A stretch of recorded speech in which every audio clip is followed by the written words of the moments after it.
Hi, I'm Loretta, and I'm really glad that you showed up today. Welcome to my sewing room. Good morning, everybody. Today, what we are going to work on is the sashing units for this quilt. So for your sashing, you need 3 different colors. You need a light. I am doing the centers of my sashings all in pink and then a dark. And I'm making mine fairly dark, browns, grays, blacks, navy blues. And you can see here I have a few that I've already made, some various fabrics. So today this is what we're going to do is I'll show you how to put together these sashing units. These are going to finish up at an unfinished size of 3.5 by 12.5. So we'll set those aside. And now I have my 3 fabrics chosen here for my next set of sashings. So you're gonna your light strip or light fabric is gonna be 2 1 3/4 inch pieces that are about 20 inches long. So I've got a full width of fabric here. So I am going to be cutting just 1 3/4 inch, and then I'll cut it in half, and that'll give me my 2 roughly 1 3/4 inch by 20 inch strips.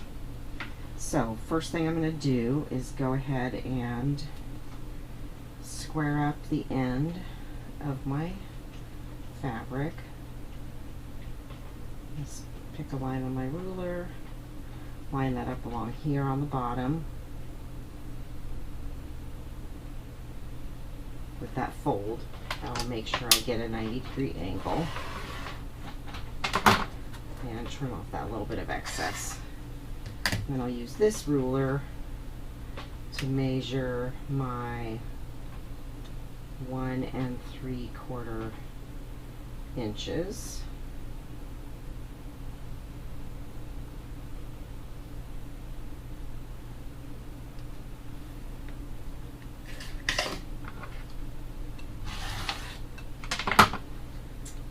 Alright, so that's all I need for that one. I'm going to just cut this apart at the fold. So that'll give me to my 2 strips. Then I want 2 strips of my dark color. In this case, I've got a really dark gray here. Now this is just a fat quarter, so I only have 1 with the fabric. So I'm going to just go ahead and cut 2 pieces out of this one. Square up that edge first, and these are going to be 1.5 inches.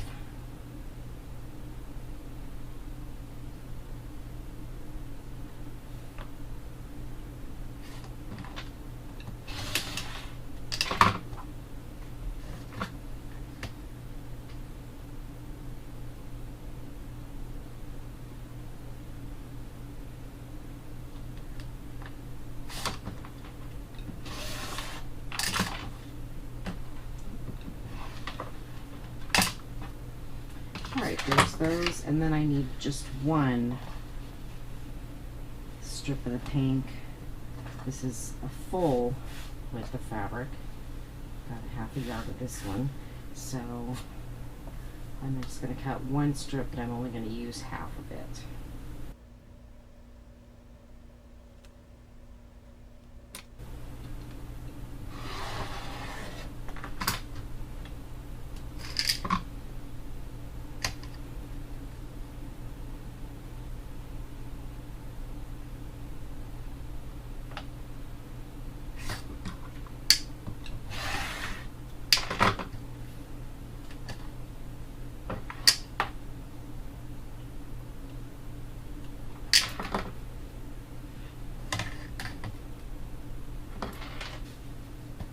Okay, so that's all my cutting.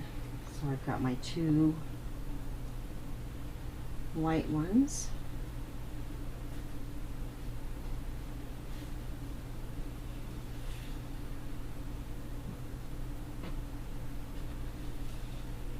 My 2 dark ones and my pink one. So these are going to get sewn together like you see them.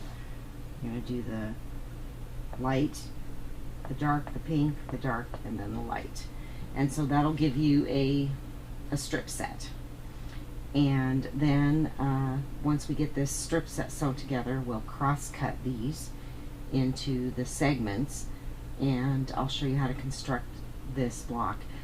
Just a word of note, in this pattern, it tells you to use a scant 1/4 inch seam, and I will tell you that it's a very scant 1/4 inch seam. Mathematically, these 1.5 inch strips will not work out if you take a standard 1/4 inch seam, even your normal scant seam. It has to be much more scant than that. The strips are just a little bit narrower than they need to be to get the correct diagonal measurement to make these 12.5 inches long.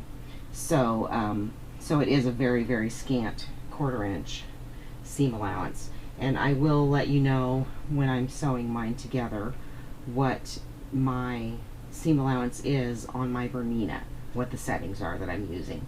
You'll have to work this out on your own if you have a different machine, and the pattern does suggest that you make a test block first in order to determine whether or not you've got that seam allowance correct. But just a word of caution, I do recommend that as well, because this is a very, very scant 1/4 inch seam allowance. It's not as small as an 1/8, but it's pretty small. So so anyway, we'll get to that when the time comes, and I'll show you here. My next step will be sewing these in together into the strip set. So we'll go to the machine and get that part taken care of. So here we are at the machine, and I'm going to tell you what settings I've used on my Bernina 790 Plus. So I'm using the 1D foot. I've moved my needle 4 positions to the right, and I am going to use the edge of the feed dog opening as the guide for the edge of my fabric. Point it out to you here. So this right here, I find that a little easier than trying to follow the edge of the foot, and it is a little bit farther in than the edge of the foot is. So for me, that's just an easier line to follow, and I can see it easier.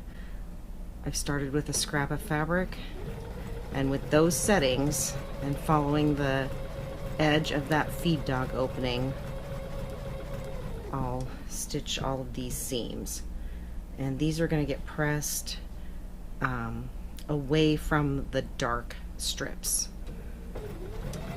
which are on each side of the pink, and then the wider cream colored strips are going to be on the 2 outside edges, but all the seams will get pressed away from the dark. So I'm just going to sew this whole strip set together, and of course, you know, you'll have to figure out the settings for your machine where you get that perfect very scant 1/4 inch seam allowance for this particular sashing strip.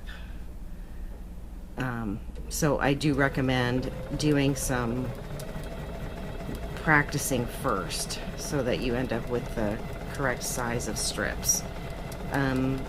I just know this is a very scant 1/4 inch. I do not know what the exact measurement of this seam allowance ends up being. It's somewhere in the 1/16ths or 32nds of an inch.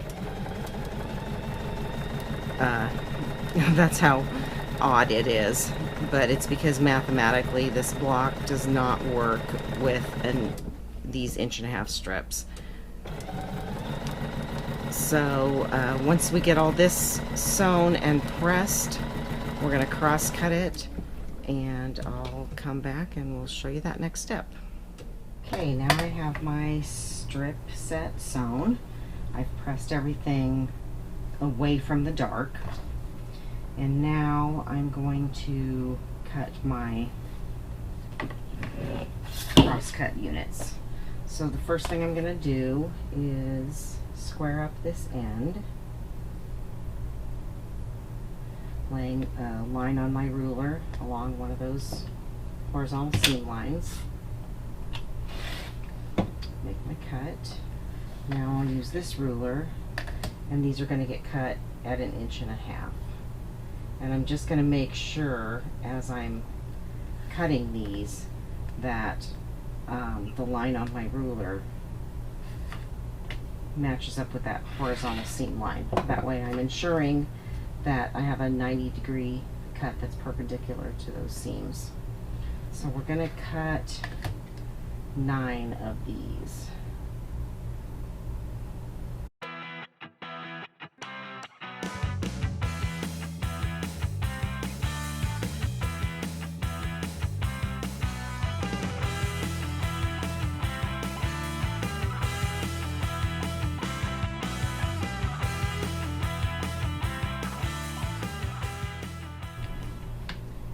Here my cut is off just a little bit, so I'm just going to cut this strip a little bit big, again lining up that horizontal line.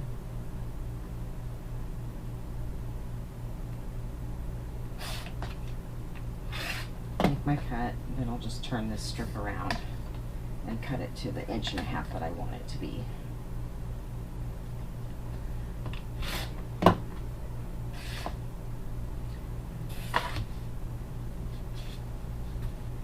Now one of these cross-cut units, you're going to remove this pink square. So we'll just rip the seam out.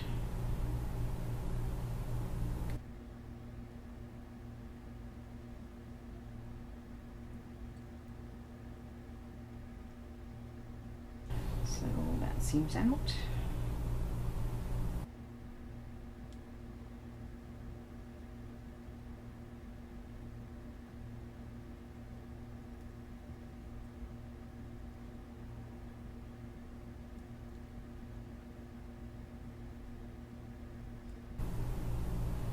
Alright, so now there's 2 of those.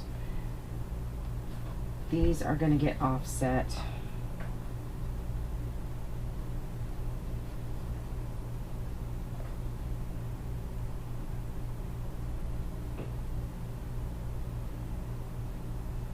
like this.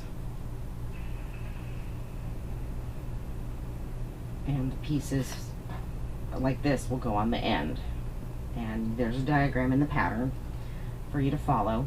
So now we're going to stitch these together with that same seam allowance. It's very scant. And let me measure it real quick. I think it's about 3/16 of an inch. Yeah, it's really hard to tell. But yeah, it looks like it is about 3/16 of an inch. It looks like it's halfway between the 1/8 and the 1/4 inch mark. So just, you'll have to try some practice piecing to make this work. But what you're going to end up with is 8 pink diagonal squares down the center, and then these will be on the ends to finish this out. So I'm going to go ahead and piece these together, and I'll show you a little trick after I get a couple of these together. So now that I have a couple of these together and I've fully enclosed one of these squares with seams, the measurement that you're looking for is that you want this square to measure 1.5 inches on the diagonal. That's your critical measurement on this sashing strip. So I can see that this one measures 1.5 inches, so I am good to go to continue piecing and adding more strips on as I go, stair-stepping them down. These seams will all nest because of the way it's been pressed. So I'm going to continue piecing this together, and I'll come back when I've got this whole strip pieced together, and then I'll show you one more measurement that you want to take before you start trimming this.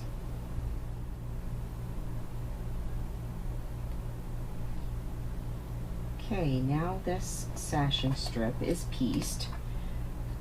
The next measurement you want to take is put the tip of a ruler at the tip of this pink square, and what you're looking for is to see that this measures 12 inches from here to here.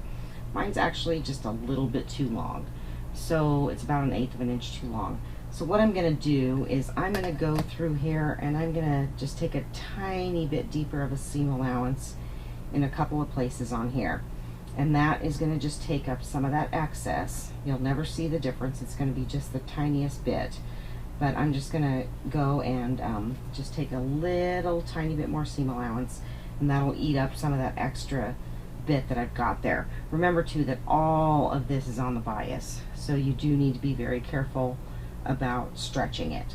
So I'm going to just go make those adjustments, taking just a little bit more of a seam allowance in a couple spots, and probably just a 1/16 of an inch more, and then I'll come back and we'll trim this down.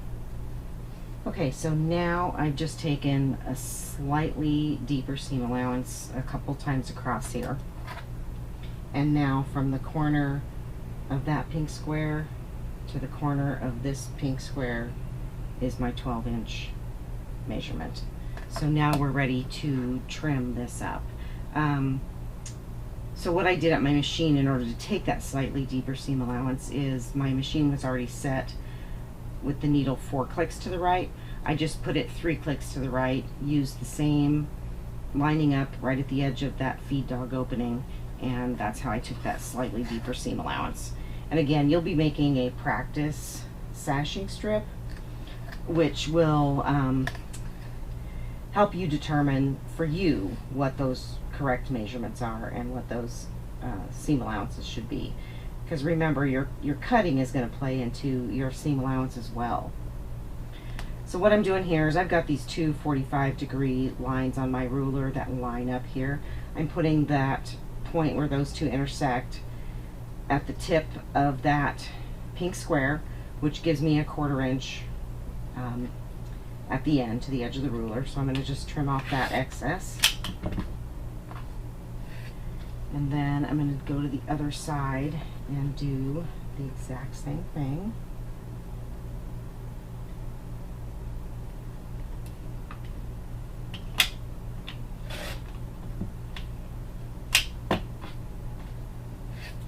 And then you can trim the sides up. So for the sides, I'm not going to do the whole thing in one fell swoop. I'm going to do it a little at a time. And again, I'm going to use those 45-degree lines. This time I'm lining them up with the corner of one of the gray squares and making sure that my 1/4 inch line falls on the edge of those gray squares.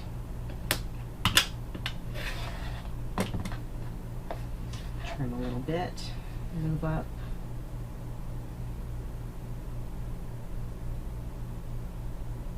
trim a little bit more,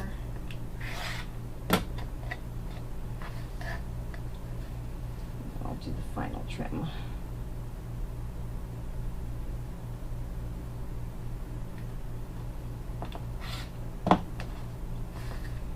Now the other side, exactly the same way.